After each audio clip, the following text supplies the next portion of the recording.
Court ने सोमवार को अधिकारियों को निर्देश दिया कि वे दिल्ली राष्ट्रीय राजधानी क्षेत्र एनसीआर के इलाकों से सभी आवारा कुत्तों को उठाएं और उन्हें आश्रय स्थलों शेल्टर होम्स में रखें। कोर्ट ने यह भी कहा कि कुत्ते सड़कों पर वापस नहीं आएंगे। आवारा कुत्तों की समस्या को बेहद गंभीर बताते हुए जस्टिस जेबी पारदीवाला और जस्टिस आर महादेवन ने कई निर्देश पारित किए और चेतावनी दी कि यदि कोई व्यक्ति या संगठन आवारा कुत्तों को उठाने के काम में रुकावट डालेगा तो उसके खिलाफ अदालत अवमानना की कार्यवाही शुरू करेगी। जानिए कोर्ट के फैसले की बड़ी बातें। यदि कोई व्यक्ति या संगठन आवारा कुत्तों को उठाने और उन्हें पकड़ने के काम में रुकावट डालता है और इसकी सूचना हमें दी जाती है तो हम ऐसी किसी भी रुकावट के खिलाफ सख्त कार्यवाही करेंगे। कथित पशु प्रेमी क्या उन बच्चों को वापस ला पाएंगे जो रेबीज के शिकार हो गए? क्या वे उन बच्चों की जिंदगी वापस ला पाएंगे? जब स्थिति की मांग होती है तो आपको कार्यवाही करनी ही होती है। यह क्रमिक प्रक्रिया है। भविष्य में आश्रय स्थलों की संख्या बढ़ाने का सुझाव दिया जाता है। जल्द से जल्द सभी इलाकों, विशेष रूप से शहर के संवेदनशील क्षेत्रों और बाहरी हिस्सों से आवारा कुत्तों को पकड़ना शुरू करें। ये कैसे करना है, ये अधिकारियों को देखना है। इसके लिए यदि उन्हें एक बिल बनाना पड़े तो वे इसे जल्द से जल्द करें। शहर और बाहरी इलाकों को आवारा कुत्तों से मुक्त करना सबसे पहला और प्रमुख काम है। शिशुओं और छोटे बच्चों को किसी भी कीमत पर आवारा कुत्तों से बचाना होगा जिनके काटने से रेबीज होता है। कार्रवाई ऐसी होनी चाहिए जिससे लोगों, चाहे वे छोटे हो या बड़े, के मन में ये विश्वास पैदा हो कि वे सड़कों पर आवारा कुत्तों के काटने के डर के बिना घूम सकते हैं।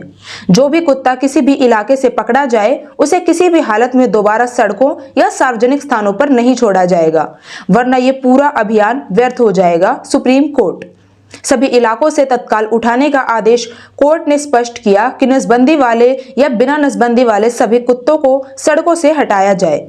खासकर संवेदनशील इलाकों और घनी आबादी वाले शहरों में ये काम प्राथमिकता पर हो।